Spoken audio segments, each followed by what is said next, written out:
Okay, let's get started. Um, let's see. Okay, good morning, good afternoon, good evening, wherever you are. Dan here from California. We are doing this session on a weekly basis, or almost every week. We only missed a few last year. The whole purpose of this session is to interact with real estate investors. Excuse me. Give them the opportunity to enrich you with knowledge about investing from my experience, and get your questions, hopefully answers too, if we can, and provide content and information and answers to you guys so you can succeed. And of course, hopefully you will even consider working with us. That will be terrific. My name is Dani Beit-Or. I've been a real estate investor in the United States since 2002, and I've been helping others to invest primarily in rental properties around the country since 2004. Through those years, I've probably been helping or assisting in the purchase of more than 3,000 rental properties and something around 100 flips. Still doing it in multiple US markets, such as Dallas and Houston, in Oklahoma City, Nashville, Indianapolis, Tampa, Orlando, to name a few. So I've been doing this for many years, been through the boom of the 2004, 5, 6, the beast bust of 10 years ago, of 2007, 8, 9, and then going through all those cycles. And again, I think we are possibly going into, I wouldn't say to a downturn, but I think we're going to a slow turn or a balanced market. That's what seems to be in the horizon. Possibly, we don't know for a fact. We're definitely seeing things slowing down. The purpose of this session is to provide you information. I always bring a topic that I like to discuss, and your questions are all welcomed on the live or when you are watching this on the recording or listening on the podcast. We are recording this session in 3 formats: on Facebook, on YouTube, and on a podcast, audio podcast, which we have all 3. You are most welcome to consume or to enjoy the content however you see fit. So by all means. Also, I want to mention that on February 20th, Wednesday, February 20th, we're going to do a live event, live as in the room, event about real estate investing. If you want to participate, in the event, if you are in Southern California and you want to join us, I'll put the link right now so you can actually register. It's actually right now we are running a free registration for if you pre-register, and a live, and there is a door fee if you come in the same day of the event.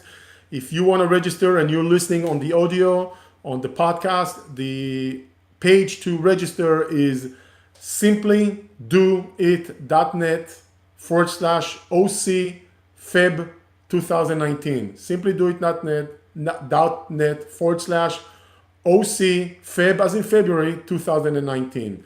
And like I said, again, free if you pre-registered, and door fee I think is between 15 to 25 depending on what you will be joining. We have a main lecture. We also have a power session before. Power session is more of an extensive Q&A time for investors, to ask questions to myself, to ask questions to the room, and then we do the lecture itself. Okay, enough about that. Let's move forward to the session of today. Today, what I want to cover is the top or the most common mistakes investors do, and go over them one by one. Feel free to ask questions related to the topics. Feel free to ask questions that are not necessarily related to the topic, and I'll try to answer them all.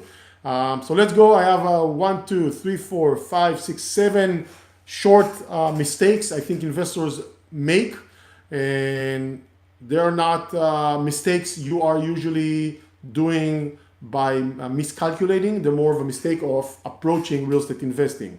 I think the first mistake investors do, and that kind of helps, prevents them from execution, is setting up goal.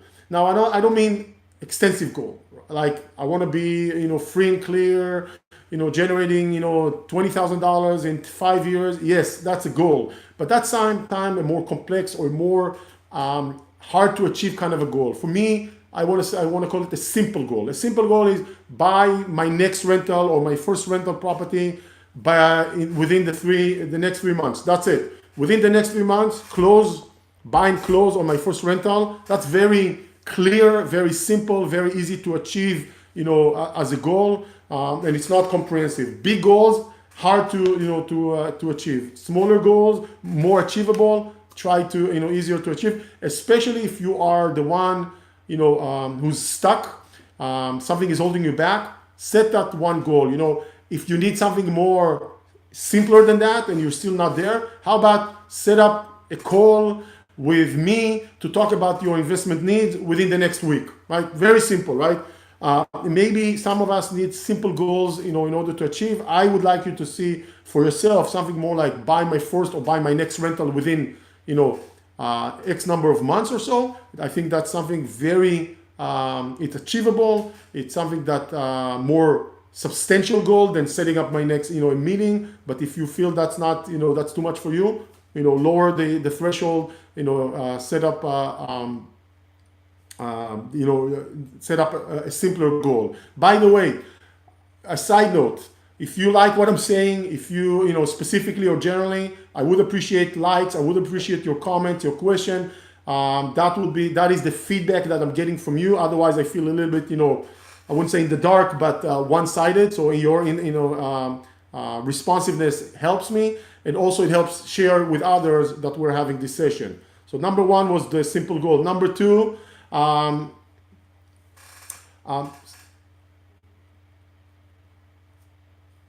is setting up your investment criteria, or what I call the thank you for the like, the baseline criteria. What do I mean by that? When we go about deciding what to buy, and we are just jumping into that strategy of flipping or rentals or commercial or multi, we can easily get lost.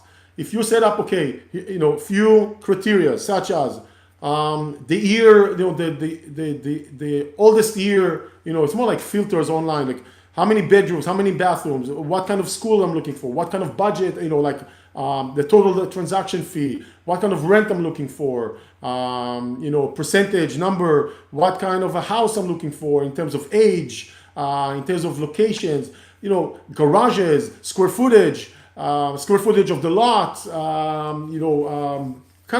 very simple things that I call it investment criteria that I put one by one, helps me when I'm looking at a property. It's kind of checklist. Is this property that I'm evaluating now matches my criteria? The criteria I set on a very, call it in a quiet environment, right? I'm kind of only with myself. Now I'm looking at this house. Okay, square footage, age of the house. I want to have something that it's 1990 built or after. This is 1980. I'm not sure. Second thing, square footage. The house that, I want to have something that it at least, 1,300, square feet. This one is 1,000. Already another problem. Next, I need at least one car garage. This one has no garage. Third problem, maybe this house is not relevant for me. Push it aside. And so on and so forth. So when you have your criteria set and you match it with your own, when you look at a specific property and matches it, it will help you determine if a certain property you're considering matches your investment baseline or criteria baseline. And if it's not, toss it around. If it is, move forward with it. If it's borderline, make that determination. So it kind of helps you, guide you through those. It kind of helps keeps you in line and intact, make sure things are going, you're looking at properties that you should be looking at, okay? And you're not missing things on one end, and you're not,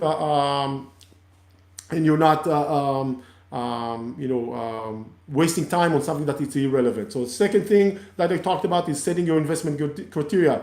Third, which niche of investing is right for you, okay? And what do I mean by that?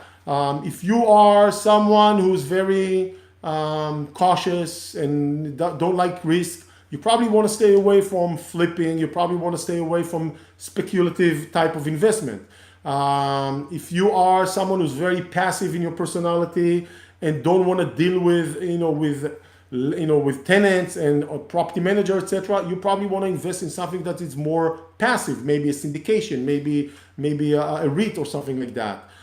If you are someone who is hands-on and have to be very much involved, you probably want to, if you're a flipper, you probably want to do something locally. If you're someone who does rental, you may want to do something locally as well. So again, your personality, your experience level, your comfort zone, your risk tolerance should tell you what kind of an investment is relevant for you, and stay away from investments that are not relevant for you. So just keep that in mind as well. Next thing is, once you decide which type of investments to make sure you know how to analyze and evaluate it. Evaluation is more the quality information, and analyze is more of the, the numbers. For example, when we look at rentals, we have an Excel sheet that we use. I've been using it for many years.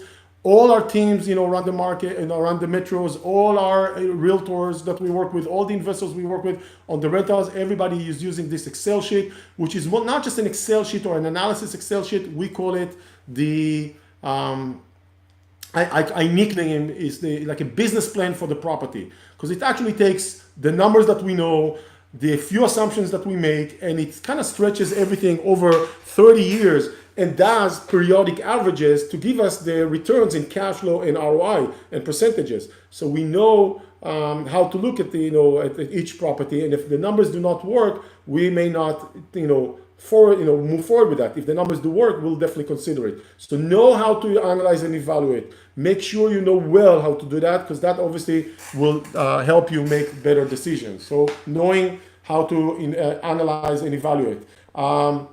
Regarding risks, be aware there's always going to be risk involved with investing. There's no doubt. First, acknowledge it and understand. Second, try to find ways how to mitigate risk. Insurance is a risk mitigation. Buying a certain type of property is also type of risk reduction. So all those things, you cannot avoid the risk. You just want to try and either find a way how to reduce or lower the risk involved, or mitigate it, with different ways, such as, using insurance. So know it's there, don't fight it, accept it, and find ways how to mitigate or lower the risk. Second thing, that I see, or the next two things, point that I see investors, should probably consider doing in order, again, I think it's to help them lower the risks as well, is using a network. A network, I mean, someone like ourselves, like Simply Do It, is already been doing this for many years. Have property managers that are true and vetted, realtors that are true and vetted in multiple markets. We've been through multiple transactions, or a network that has been through multiple transactions. They know the hiccups, they know the potential problems. They have teams in place. When you work with a network, then that helps you, instead of you laying off the tracks, it helps you walk on someone else's path or tracks that are laid and processes. Now, it does not mean a guarantee that there won't be any problem or any issues, not at all. But there is a very good chance it will lower the chances of those things will happen. So just be aware, a network is not a guarantee. Network helps you to avoid those things in the first place. And when things don't go according to the plan, will probably be there and help you and support you to resolve those issues. So that's the power of a network. And then that leads me also the power of mentorship. A lot of investors, they say, hey, I can do it by myself. The simple answer is absolutely, I believe you can do it by myself. But many times when they go and work with a mentor in their niche, that person can help them make decisions, can help them avoid mistakes, can help them overcome challenges, personal challenges, right? Sometimes, I can tell you, for example, maybe 5-6 years ago, I remember a new investor of mine who lives in the Bay Area. She really wanted to invest in real estate and buy rental properties, but she was always afraid to pull the trigger. And we worked and talked and reviewed multiple properties, and she was almost ready to submit an offer, and something held her back. And again, it happened multiple times. Eventually, we saw a property that I felt is a very good property. It's a good fit for her personality. And I told her, listen, just go ahead and do it. There's nothing wrong with this property. Go ahead and do it. And I give her, from my own confidence, my own experience, and she actually pulled the trigger and purchased that property. And from that point on, she bought additional multiple properties over time. And she at one point thanked me and said, listen, I don't think I would have been able to do that if you didn't kind of push me to do it, at some point. So a mentor is not just someone that shows you the way, but it's someone that can help you overcome personal challenges, that can help you overcome issues and questions. Sometimes I even consider it like a big brother. You can call that person and run a situation or run something by that person to kind of talk about how to overcome a challenge or a problem or an issue or a dilemma that you have, all of those things. Many times as investors, we don't have anyone around us to kind of run, pick their brain, brainstorm, whatever you want to call it. And having that mentor gives you an access to to an expert that you can actually work with that expert to overcome those problems or issues or questions. It's very, very easy, helpful, etc. So mentorship, I think, is also very important. A lot of investors do not take the time to do that, and then when they run into problem, they don't necessarily have someone to talk to about it. Those are the things I wanted to say. I think those are the common mistakes. I'm just going to repeat it. Set up a simple goal, not an achievable goal, such as buying close on your next rental within the next 3 months. Simple, 2 months, whatever. Make sure you pick the right investment strategy that fits your risk tolerance, your personality, your time availability, your experience, your confidence. So don't follow the herd by going into something that it's not relevant for you. Be loyal to yourself, trust yourself, and and choose the right one. Know how to evaluate once you choose that strategy or niche. Know how to evaluate and analyze the investment well. Don't just take something that is given to you by someone else and say, oh, it looks good. You should definitely know how to do it better, or at least double check or to verify the information. Know there's risk involved with investing and find way how to reduce risk or mitigate. You can eliminate that. That's the next thing. Use a network. A network has processes and teams and systems in place that will help you streamline the process of investing, and look up for the mentorship in your niche. Someone who's been doing this in your niche that you selected to invest in, and follow that person, or work with that person that can help you invest in that niche of real estate. That's it. Those are the things I wanted to talk about today in the common mistakes I see investors do or make, or maybe to avoid them. If there are any questions, by all means, please let me know. I'll be happy to address them. And again, for those who joined a little bit later, I'm just going to say we have our live event in the room, physically, in person. We can actually shake hands and see each other in Wednesday, February 20th in Irvine, Southern California. You are most welcome to join us on that event. It is free if you pre-register. It is $15 to $25 door fee if you sign up or show up at the same day. And we are not planning on streaming it because it's a little bit challenging with streaming a lengthy multiple hours event. It will have 2 sections. We start at 6:15, and for 45 minutes we have what we call a power meeting or a power session, which is a nice word for an extensive Q&A. But the extensive Q&A is actually an opportunity for investors to come in with questions they have about real estate that are not necessarily related to the topic. And when we've done it in the past, people come and ask questions on different variety of topics that they have, but don't always have the room to go and ask those questions. Many rooms typically only take questions regarding to the main topic of the evening. So that's why we started the power session. Come in with your questions. The answers may come from me. The answers may come from other people in the room. So it's more of an open discussion for us to collaborate and to discuss different aspects of real estate investing. It doesn't have to be necessarily related to the topic. Then we have at 7 o'clock We have the main lecture, which is I didn't even mention what's the name. It's the real estate landscape of 2019. That's the topic for the lecture, and we're going to talk about different aspects of real estate investing, such as what we see coming up in 2019, and what are the demographic changes, and how to choose a metro, and so on and so forth. You can actually click the link and see all the topics that will be covered. You are most welcome to join us in the room live event. If you can't make it at 6:15 for the power session, by all means join us at 7 o'clock. That's not a problem. Both times are fine.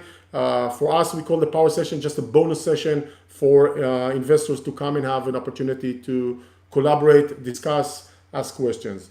That is everything I had to cover today. Thank you very much for joining.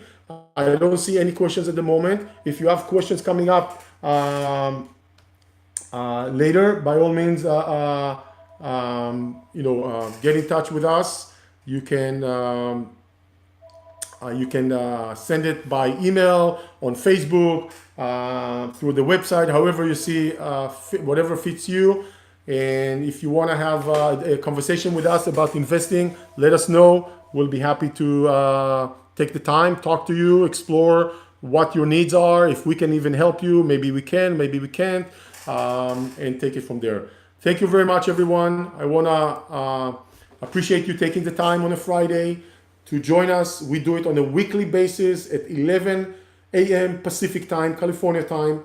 We bring our own topics. If you think there's a topic you would like us to discuss or cover, sometimes I take topics from you guys by your questions. By all means, just let us know with putting a comment. Thank you very much. Have a terrific day. Bye-bye, everyone. Have a good weekend. Bye-bye.